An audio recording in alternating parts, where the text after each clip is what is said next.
সেটি হলো এর জন্য পাশাপাশি ভারতও দায়ী। একদিকে ভারত বাংলাদেশকে সহযোগিতা করছে স্বাধীনতা যুদ্ধে, অন্যদিকে বাংলাদেশের সম্পদ তারা কিন্তু লুট করে নিয়ে গেছে, যেটা আমরা পরবর্তীতে মেজর জলিল সহ অনেকের বক্তব্যে আমরা কিন্তু শুনেছি। তারা প্রতিবাদ জানিয়েছে যে ভারত বাংলাদেশকে সহযোগিতা করার নামে মূলত বাংলাদেশকে কিভাবে মেরুদণ্ডহীন করা যায়, কিভাবে মেধাশূন্য করা যায়, কিভাবে সম্পদহীন করা যায়, সেই চক্রান্ত কিন্তু ভারতের ছিল।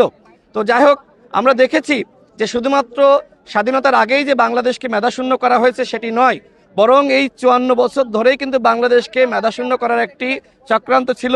সর্বশেষ দেখলাম যে আমাদের একজন মেধাবী বিপ্লবী সন্তান, যিনি ভারতীয় আধিপত্যবাদ এবং আওয়ামী নেগেটিভের বিরুদ্ধে যিনি লড়াই করছিলেন, আমাদের ভাই উসমান হাদি, তাকেও কিন্তু গুলি করে হত্যার উদ্দেশ্যে গুলি করেছে আওয়ামী দুর্বৃত্তরা।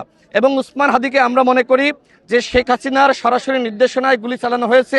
তিনি যেহেতু আওয়ামী নেগেটিভ এবং ভারতীয় বয়ান ভেঙে দেওয়ার জন্য বাংলাদেশে কাজ করছিলেন, মেধাবীদেরকে সংগঠিত করছিলেন। সুতরাং এই যে মেধাশূন্য করার যে মিশন, সেই মিশন কিন্তু এখনো পর্যন্ত থেমে যায়নি।